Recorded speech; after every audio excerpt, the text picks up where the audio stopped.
Vous connaîtrez la vérité et la vérité vous délivrera. Vous connaîtrez la vérité vous affranchira. Vous connaîtrez la vérité et cette vérité vous affranchira. Éternel, reçois la puissance qui te dit, la gloire qui te revient, l'autorité qui te comble. Dieu de vivant, nous t'invitons d'être parmi nous au nom de Jésus. Alors que nous voulons aborder ta parole, sois notre instructeur de ce soir. Amen. Voilà, Dieu est merveilleux. Amen.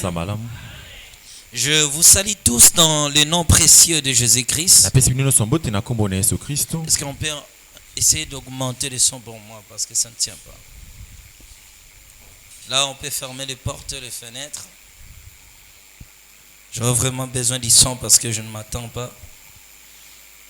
Amen.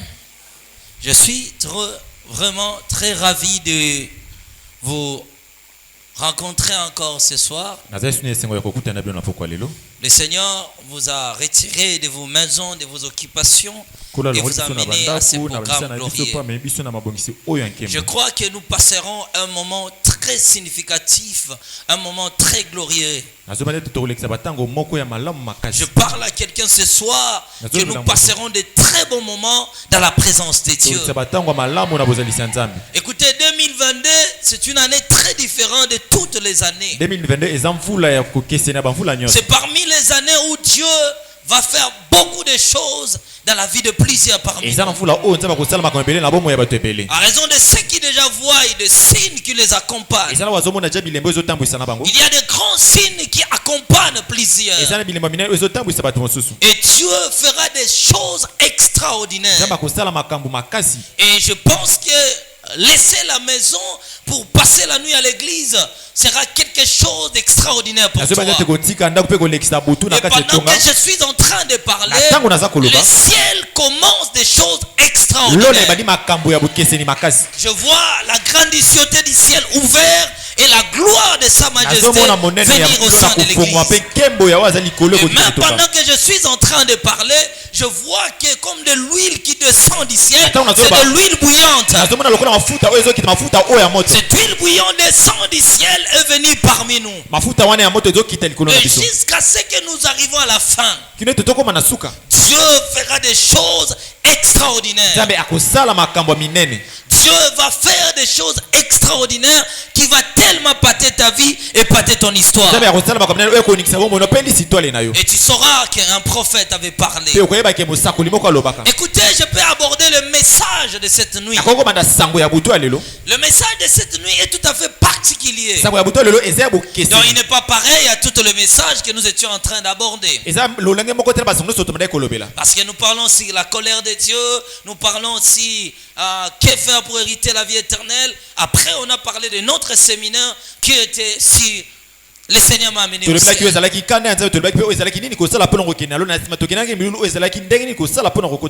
le point que je mets cette nuit est tout à fait différent. Il sera différentiel à tout ce qu'on est en train de voir. Parce que c'est un message très particulier. Je n'ai pas apporté un message général, mais j'ai apporté un message particulier pour quelqu'un ce soir. Je ne suis pas venu ici pour parler à tout le monde. Dieu m'a envoyé à parler à une personne. C'est pourquoi le message a été préparé et tout à fait particulier. Ce n'est qu'à la personne dont je suis venu parler ce soir qui comprendra les choses que je vais dire. Parce que ça sera des choses extraordinaires pour plusieurs. Des choses que certaines gens ne les comprendront pas. Mais peu de gens les comprendront. C'est des gens par lesquels le Seigneur a préparé le message. Pour que ces gens-là puissent écouter ces choses. Pour que la personne puisse écouter la chose. Écouter plutôt ces choses. Pour que Dieu commence quelque chose dans sa vie. Il y a des choses dans la vie qu'on peut aborder. Il y a des sujets qu'on peut traiter. Étant prédicateur, liseur de la Bible, je peux lire la Bible et comprendre des choses et l'expliquer même aux gens. C'est plus facile à le faire. Mais lorsque tu lis la Bible et que tu médites les Écritures de Dieu, tu laisses le Saint-Esprit te parler. Alors par là, la parole de Dieu a la vie. C'est pourquoi je ne peux pas apporter un message que j'ai examiné moi-même à la maison pour comprendre.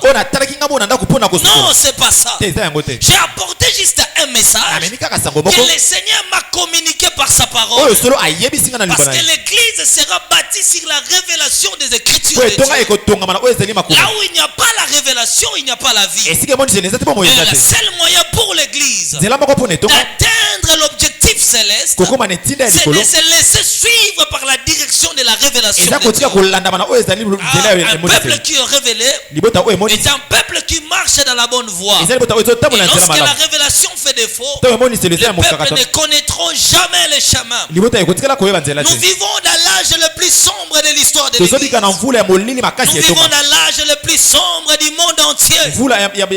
L'âge où toutes les vérités sont voilées pour l'Église, voilées pour les gens, mais révélées par l'Église, révélées par le Saint-Esprit à l'Église. Si on ne met pas le point sur des révélations, si on ne sonde pas les messages prophétiques, les gens vont tâtonner, tituber de tous les côtés. Ils vont tituber de partout. Parce que la vraie vérité qu'ils devaient connaître, ils ne furent jamais au courant de ces choses. C'est pourquoi Jésus mettait plus l'accent à la connaissance. Il dit que vous connaîtrez la vérité. Et que seul moyen pour connaître la vérité, il faut que l'Esprit de Dieu nous révèle. Écoutez le thème de ce soir. Le thème de ce soir est juste un message très court qu'on appelle la bataille de la nuit. Et mon sous-thème, c'est le point de contact. La bataille de la nuit. Nous allons lire un verset de la Bible. Honorons la parole de Dieu. Lamentation chapitre 2.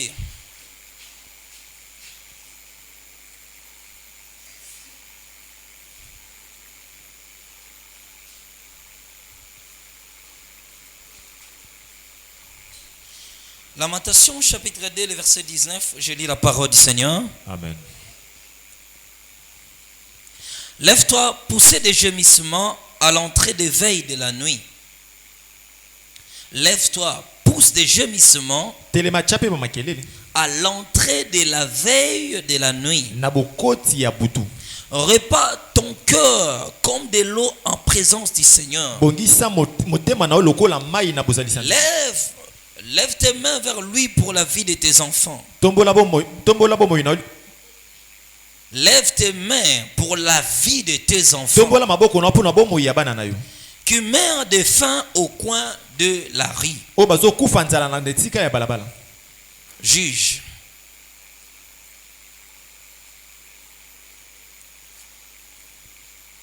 Juge chapitre 7.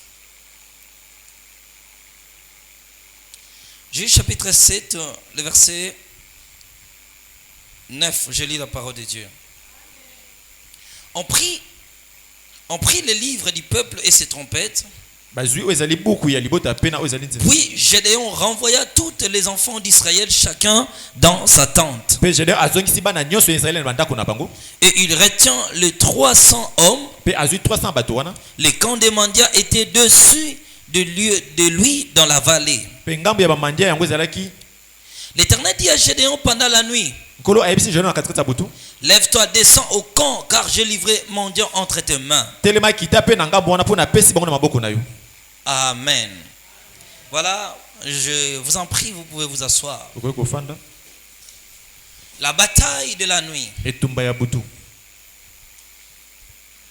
Nous savons ce que veut dire une bataille. Une bataille est juste l'affrontement de deux parties opposées. De deux personnes, de deux armées ou des armées. La lutte qui se passe entre des personnes. Un affrontement qui se déroule entre deux camps différents. C'est ça qu'on appelle la bataille. Souvent quand on voit ce mot bataille, on fait directement allusion à un combat qui se déroule dans un endroit quelconque. On peut voir les athlètes se battre comme des boxeurs, se battre dans un ring. Il y a un lieu où il y a un lieu choisi où le combat va se dérouler. Le monde nous a toujours livré des combats et il y a eu toujours les combats dans tous les temps de l'histoire. Dans tous les temps de l'histoire, il y a eu toujours des combats dans ce monde. Il y a eu des guerres, comme vous les connaissez, à l'est de notre pays. Il y a eu la guerre entre l'entrée de l'Afdel. Il y a eu des armées qui s'affrontaient dans les temps, comme la Première Guerre mondiale et la Deuxième Guerre mondiale. Les combats ont toujours existé dans l'histoire du monde. Il y a eu toujours des combats dans tous les temps. Et si le monde continuera d'exister, il y aura toujours des combats. La vie a été toujours comme ça. Les combats sont toujours suscités par des rivalités et des incompréhensions. Lorsqu'il y a des disputes de quelque chose, soit le puissant armée veut assujettir de faibles pays ou de faibles nations, et que ces faibles nations ne voulaient pas se laisser faire. Ils n'acceptent pas être assujettis. Alors ils s'élèvent et cela suscite les combats. Nous avons connu les combats dans tous les domaines et surtout la guerre dans tous les domaines de la vie. Nous avons vécu des combats à l'entrée de l'Afdel dans ce pays. On a vu les combats se dérouler. On a vu comment Mobutu prenait sa fuite et comment Kabila prenait la possession des terres jusqu'à se proclamer président de la République après avoir tout gagné. Le monde a toujours connu des temps pareils. Le monde a toujours connu des histoires pareilles. Il y a tellement de combats qui se passent. Et nous sommes en train de vivre actuellement l'opposition qui règne entre l'Ukraine et la Russie. Où l'OTAN s'élève et aussi la Russie ne veut pas se laisser faire. Donc on est à 2 doigts d'affronter une nouvelle guerre dans l'histoire du monde. Et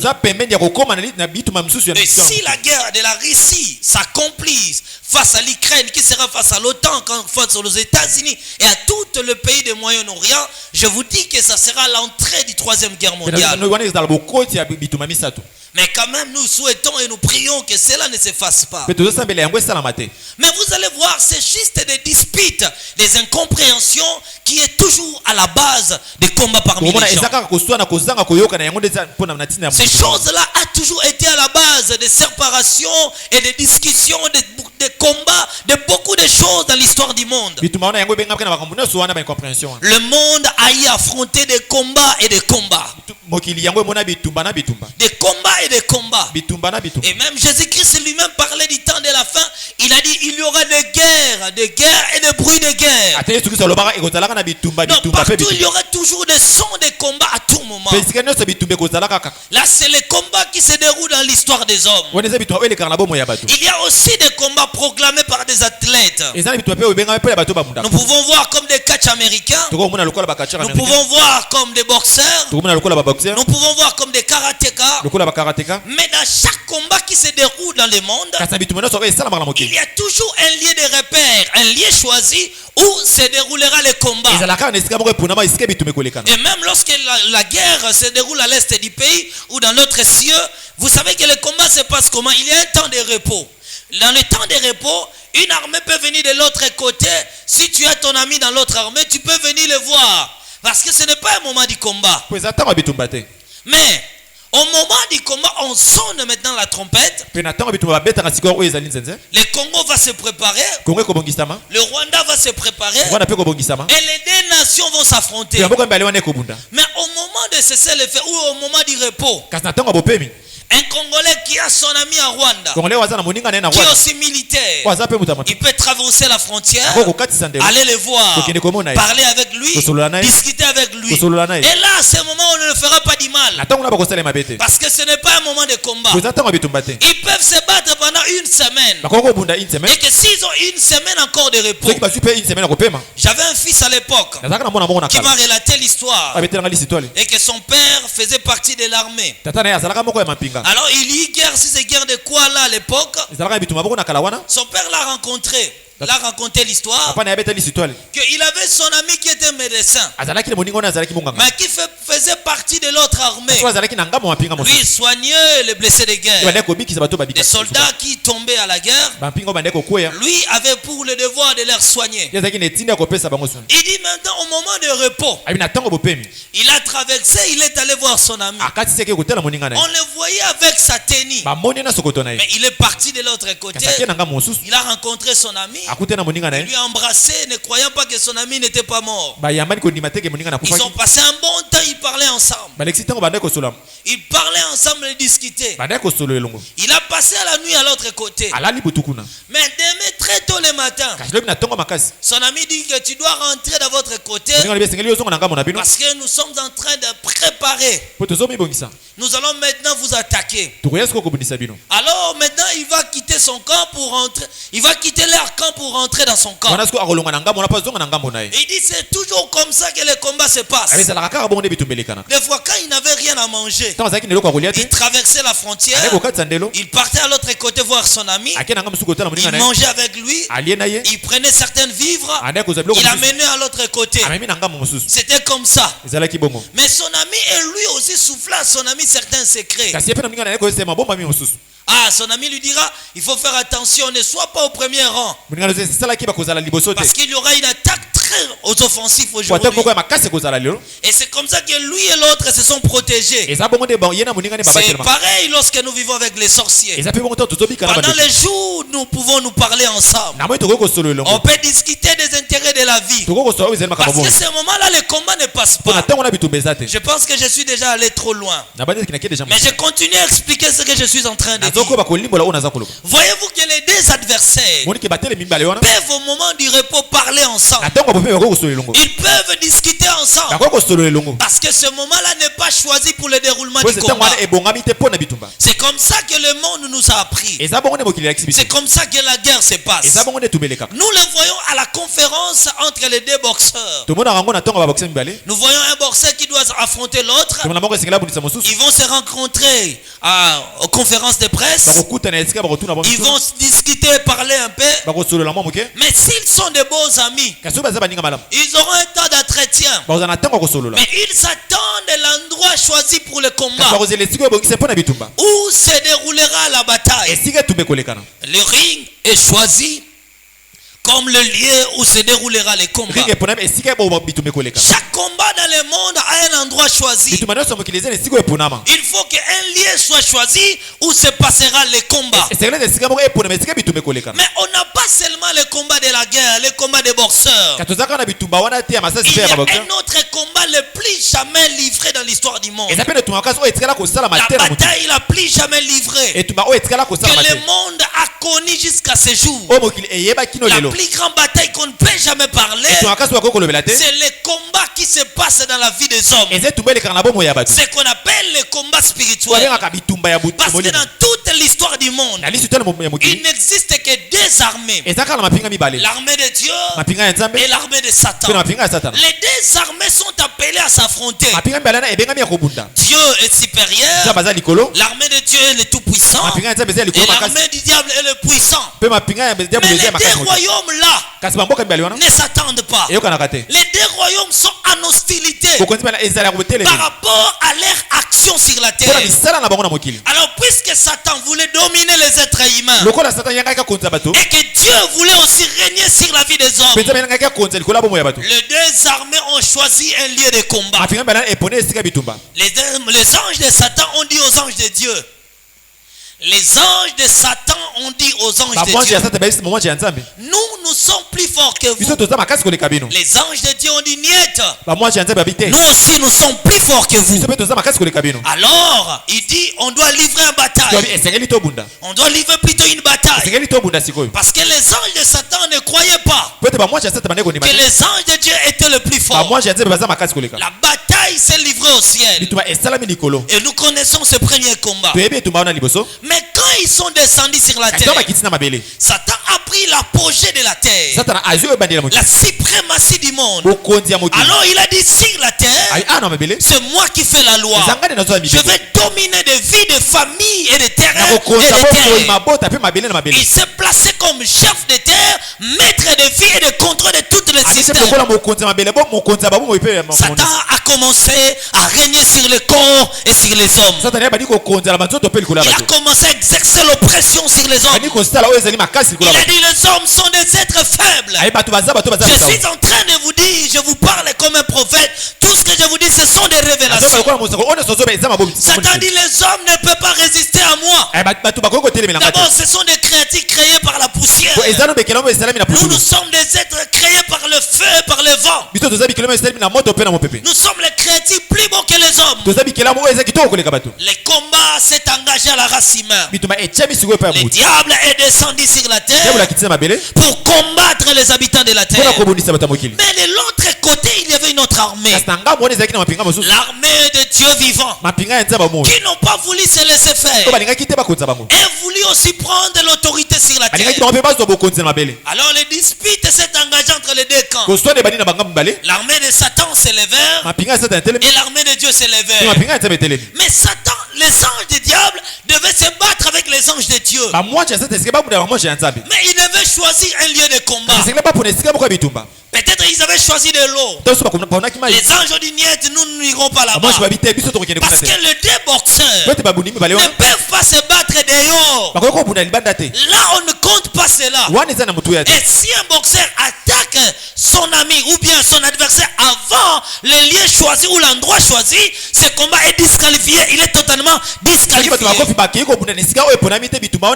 Nous qui ont fait des sports dans la vie, lorsque je monte sur le ring, avant de poser mon pied et que mon adversaire vient en avance m'attaquer avant de monter, si seulement mes deux pieds n'ont pas entré sur le ring, alors il est disqualifié. Et lorsqu'il vient m'attaquer en dehors de du ring, là je ne peux pas répliquer. Il peut me frapper sans réagir. Je sais qu'il est disqualifié. Je remporte la victoire. C'est comme ça que le combat se passe. Il faut un endroit choisi. Alors, entre les anges du diable et les anges de Dieu devaient choisir le lieu du combat. Il fallait que le lieu soit choisi. C'est dans ce lieu que se déroula le combat.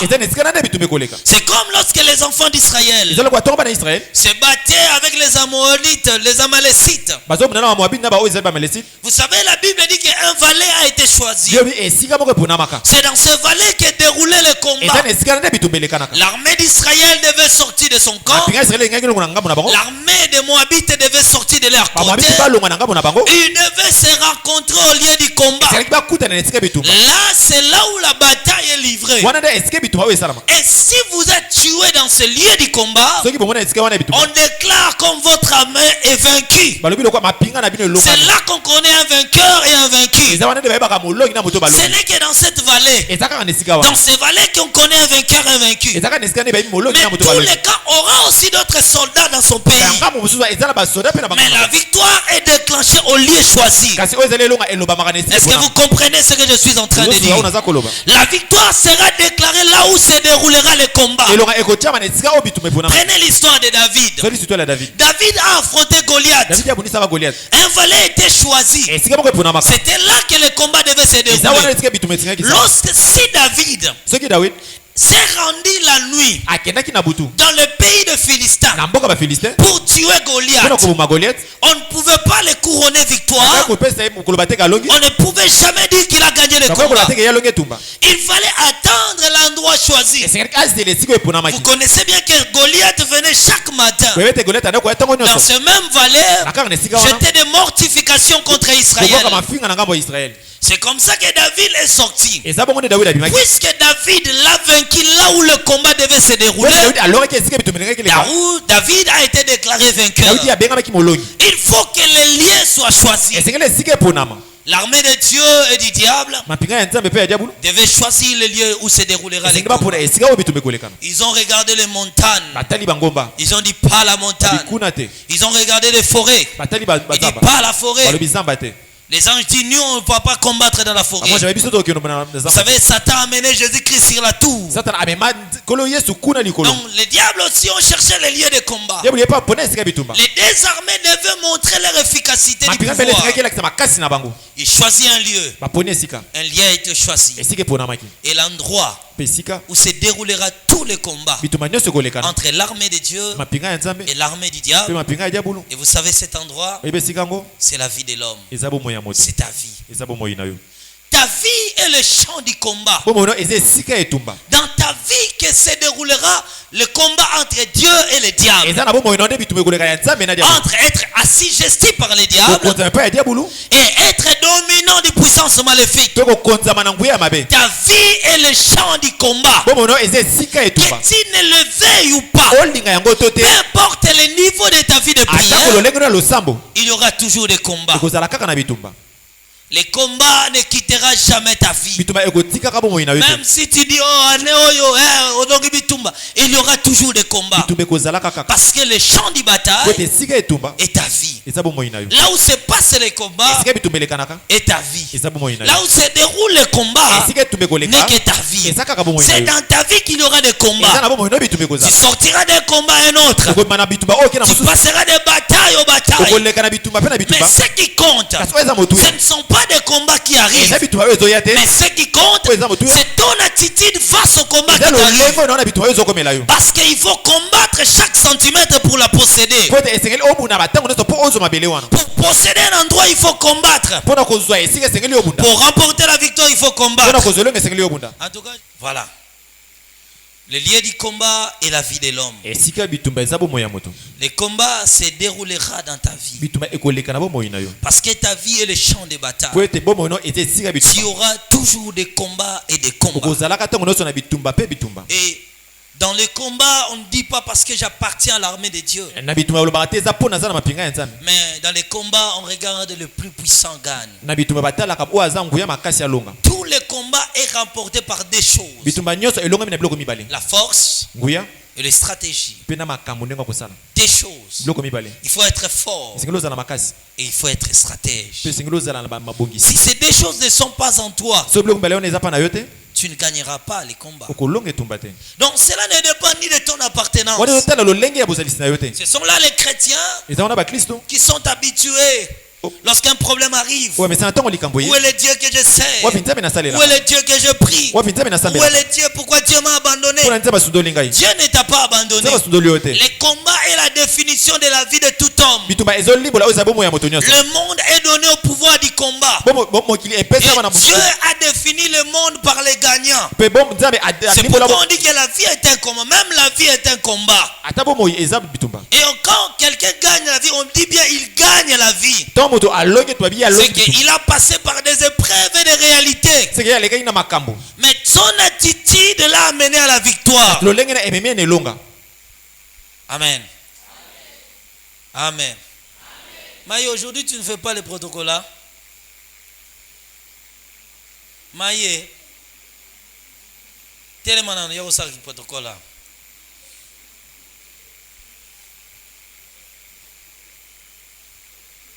Ici, Maï, on va servir à Kambi Maï.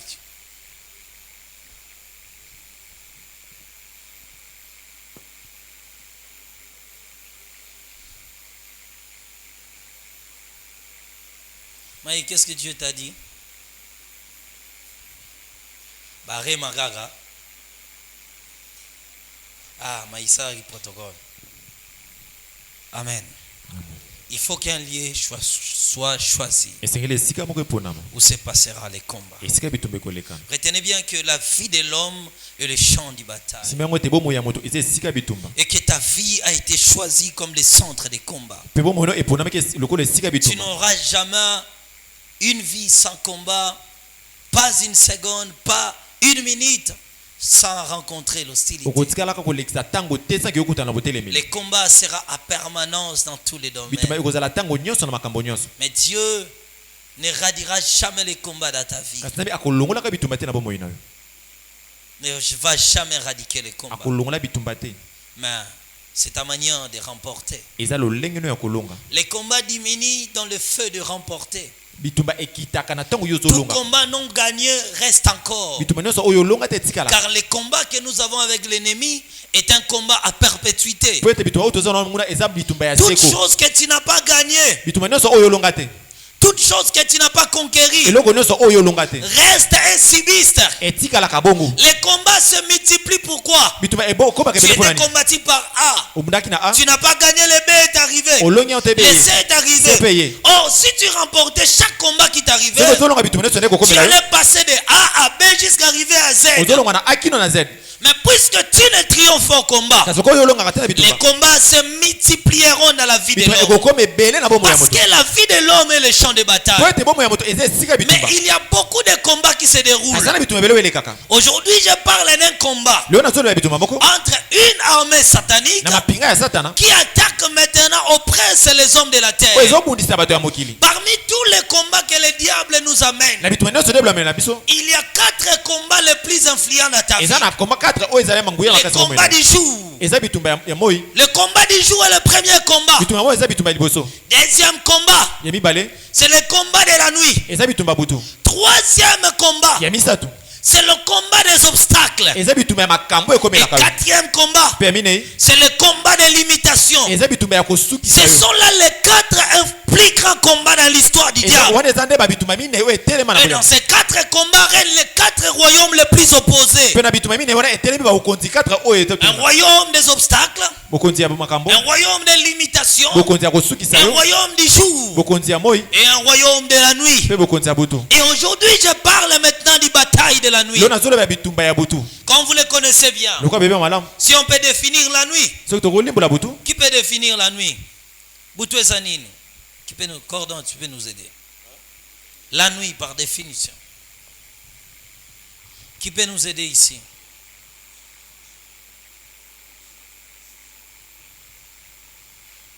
C'était déjà, voilà. La nuit, période quotidienne durant laquelle le soleil est sous notre horizon et qu'il fait noir. La nuit par définition, obscurité, ténèbres. Amen. Je prends la première définition. La nuit est juste une période qui se déroule quotidiennement où le soleil se couche à notre horizon. Et à ce moment-là, il fait noir. De tout le royaume créé dans le monde, de tout le royaume dominatrice, le premier royaume est le royaume du jour. Mais aujourd'hui, je ne viens pas parler du royaume du jour. Je parle du royaume de la nuit. L'obscurité pour nous est un moment où les hommes se reposent. D'après l'ordre de la création, Dieu a créé que les hommes se reposent la nuit et qu'ils se réveillent le matin. Majoritaire de nos occupations se passe pendant les jours. Quoiqu'il y a des entreprises et des affaires qui se déroulent la nuit. Le fait a été fait que l'homme doit se réveiller le matin, c'est même dans notre système de la vie. Pendant qu'il fait jour, l'homme est à bonne santé, il a la force, il peut voir Mais pendant qu'il fait nuit, il a sommeil. C'est la raison que nous voyons Talia dormir. C'est la raison que nous voyons Maï dormir. C'est la raison que nous voyons beaucoup même Sarit là-bas qui dort. Donc tout cela montre que c'est la nuit. C'est un moment de fatigue où le corps est épuisé après avoir travaillé toute la journée. La nuit, le corps est fatigué. Souvent des grands offensifs dans le monde. Beaucoup de guerres se déroulent la nuit. Parce que la nuit, l'adversaire n'a plus de force. Le fait de voir toute la journée fatigue le corps. Le fait de marcher toute la journée fatigue le corps. Dieu a créé le corps pour se reposer la nuit. Mais pendant que le corps dort, il y a des choses en nous qui ne dorment pas. Ton âme et ton esprit. L'âme de l'homme se repose. Que quand l'homme est satisfait pendant le jour, il a travaillé dans ses affaires, il s'est réjoui de son bonheur, il a la paix, il arrive la nuit, il se repose. L'esprit se repose que dans la paix. Mais quand tu dors, ton esprit et ton âme ne dorment point. C'est là même l'effet des rêves et des songes que tu vois. Tu te vois, tu étais quelque part, je me voyais, je suis là-bas. C'est là l'effet qui se déroule dans l'esprit de l'homme. Mais j'arrive pour vous expliquer ceci. Dans les organisations sataniques, le diable a organisé plus les occultismes, le pouvoir, les réunions, les rassemblements, les envoûtements, les déroulements de scènes maléfiques se passera toujours la nuit.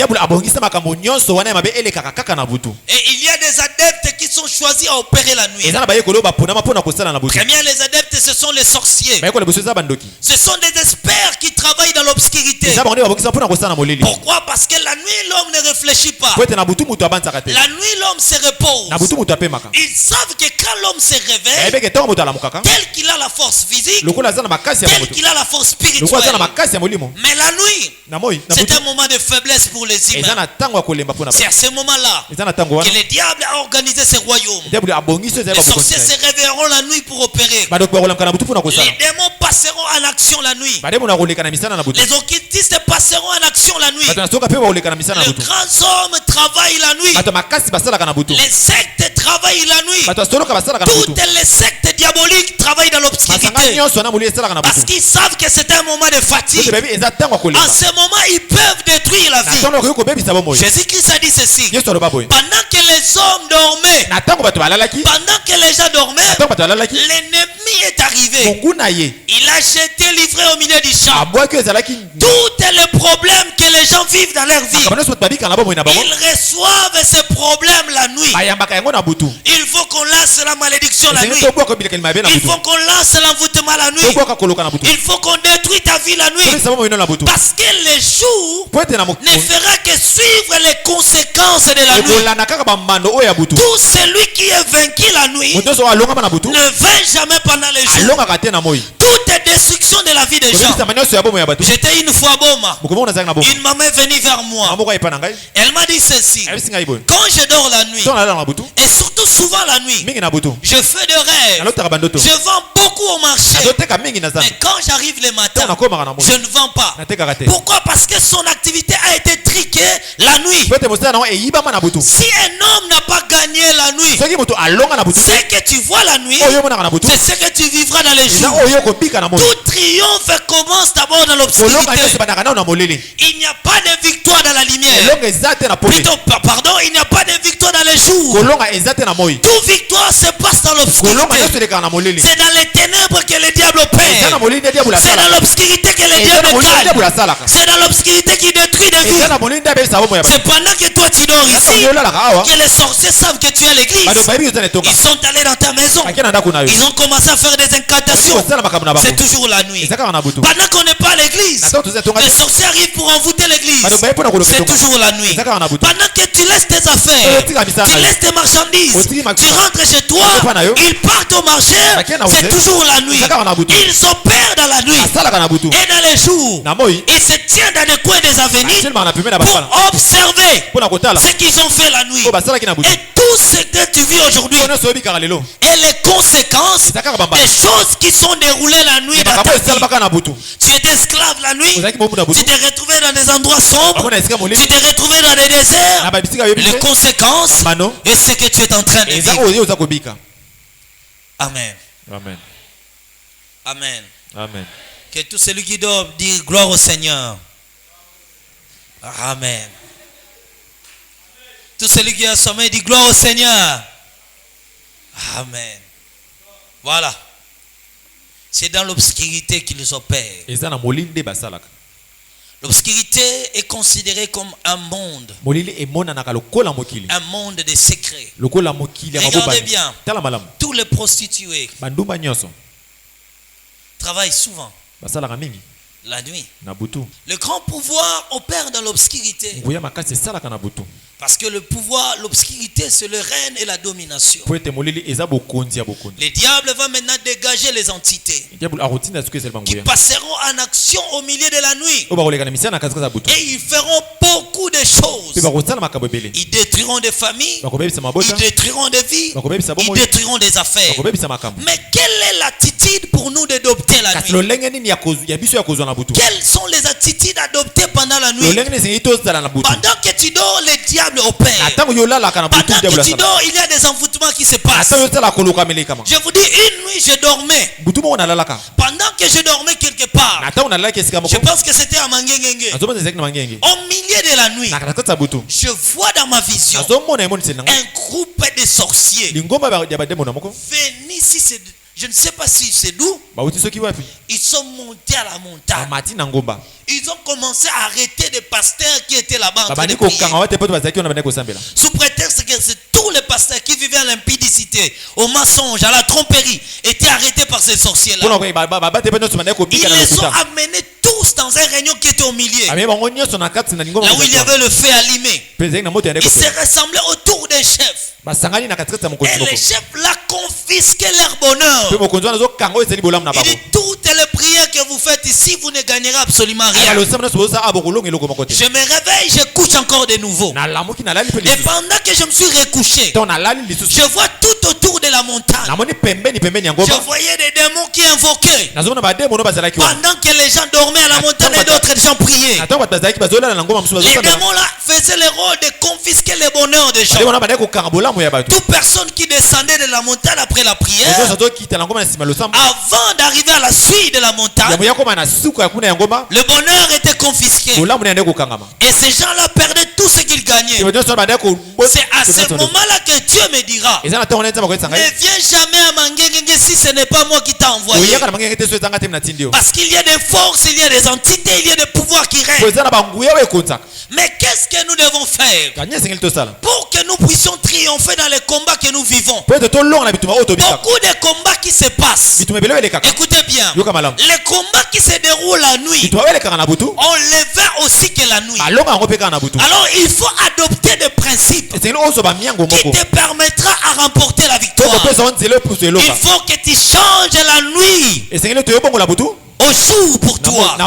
Il faut que tes nuits changent au jour. La nuit sont les heures de se réveiller dans la prière. Parce que les grandes personnes, les grandes bénédictions sont déversées aux hommes la nuit. Mais pendant la jour, ils ne les vivent pas. Parce que le diable arrive pour le confisquer. Écoutez, c'est aux heures de 23h jusqu'à 1h du matin que les démons du combat arrivent pour attaquer le bonheur des gens. À 3h du matin, il y a une autre race de démons qui arrive. On les appelle les démons de confiscation. Ils confisquent de 3h à 4h du matin. À 5h du matin, il y a les démons de proclamation. Tu étais combattu la nuit. On a confisqué à 4h et à 5h, les démons de proclamation vont commencer. Maudire les jours pour toi. Que tu sois maudit pendant la journée. Que tu manques de quoi manger. Que tu manques le bonheur. Que les bonnes choses ne t'arrivent pas. Tout cela se déroule la nuit. Il y a 3 étapes qui se passent la nuit. L'étape du combat, l'étape de confiscation et l'étape de la proclamation. Mais qu'est-ce que toi tu dois faire? Les aires stratégiques. C'est vers 22 heures. C'est 22 heures. Pendant que les esprits commencent à se fatiguer. En ce moment-là, tu te réveilles. En ce moment-là, tu te réveilles. Tu commences la prière. À ce moment-là, on fait les combats de prière. La prière de combat spirituel. Lorsque tu arrives à 3 heures du matin, tu fais les prières de rachat. Quand tu arrives à 5 heures, tu fais des prières de déclaration. Mais il faut que tu changes la nuit au jour. Parce que si tu te lèves la nuit, tu gagneras dans les jours. Celui qui ne se réveille pas la nuit ne triomphe pas. De grandes choses se passent la nuit. Et les grands hommes travaillent la nuit. Au milieu de l'obscurité, Gédéon est allé attaquer ses adversaires. Parce que si tu pries la nuit, tu attaqueras l'adversaire pendant qu'il opère. Tu attaqueras pendant que l'ennemi essaye de combattre. C'est à ce moment-là que toi tu te présentes au lieu du combat. Mais il faut que tu passes de prière la nuit. C'est ça le principe de remporter la victoire. C'est ça le principe de gagner le combat qui se passe. Il faut adopter une vie de prière la nuit. Mais la prière n'est pas la seule chose à faire. La Bible prévoit ce qu'on appelle l'offrande de la nuit. Parce qu'il y a certaines victoires qui arrivent dans la vie, doit être accompagnées par une offrande. Quand tu vois que tu perds souvent la nuit, pendant que tu dors la nuit, on t'a volé quelque chose. Tu as perdu ton babouche, tu as perdu ton argent, tu te retrouves dans une prison, tu te retrouves dans les endroits sombres et obscurs. C'est que commencer la nuit à construire un hôtel, offrir des offrandes de la nuit. On commençait à offrir les offrandes pendant la nuit. Pendant que tu te réveilles dans la prière la nuit, tu te lèves dans la prière, tu prends une offrande, tu construis ton propre hôtel, tu commences à déclarer des choses. Car dans le monde spirituel, il n'y a rien sans rien. Ce qu'on a confisqué, il y a des principes pour le récupérer. Écoutez bien, pour qu'un prisonnier sorte de la prison, il y a tout un processus. Mais pour être jeté dans la prison, parfois il n'y a pas de processus. Je vais vous relater l'histoire. Regarde bien. Tu te promets la nuit, surtout n'importe à couvre-feu. Au coup de la policier, mon balé va dire hey yo, keba. On go kima we bakangyo pouf. Ba me mona souciat. On a pebiso ba jara ki to ramuno. Ah vetikanga tikanga eloko te eloko. Ba so bendo koto ba koma ngano akasho ba sali nini? Ba boachi yo. Les commandants arrivent. Ils demandent qu'est-ce qui s'est passé. Nous avons arrêté un homme là-bas. Il est où? Il est dans les cachots. Qu'est-ce qu'il a fait? Les commandants se rendent compte que tu n'as rien fait. Il leur dira libérez-les. Mais pour le libérer, il y a un processus. Il faut que la famille arrive. Il faut que ton nom soit enregistré. Que c'est la police qui t'avait arrêté la nuit. On écrit ton nom, ton poste, ton prénom et le motif de ton arrestation. Ta famille arrive le matin. Il paye les cautions. Et dès que ces cautions est payé, on te libère. Il y a une caution. Sans cela, il n'y a pas de liberté. Le même principe se passe dans les domaines spirituels.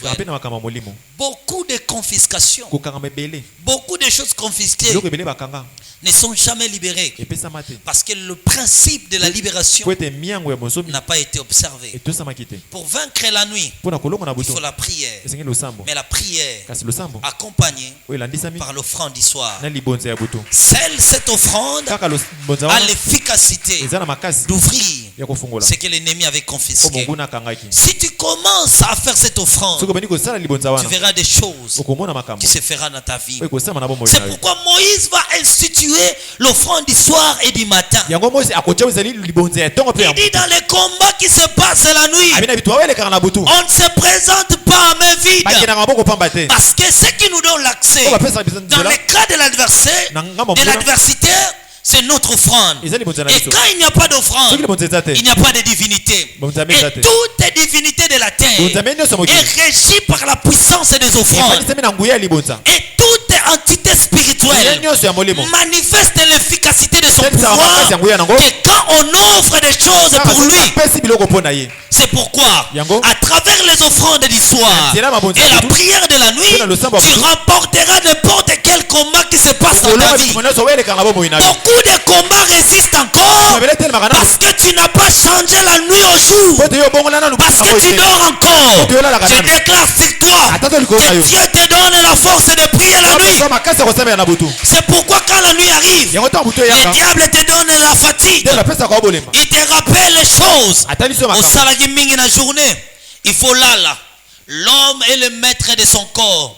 C'est l'homme qui décide sur son corps ce qu'il doit faire. Que Dieu vous bénisse. Amen. Il a dit ceci, vous connaîtrez la vérité et la vérité vous délivrera. Vous connaîtrez la vérité.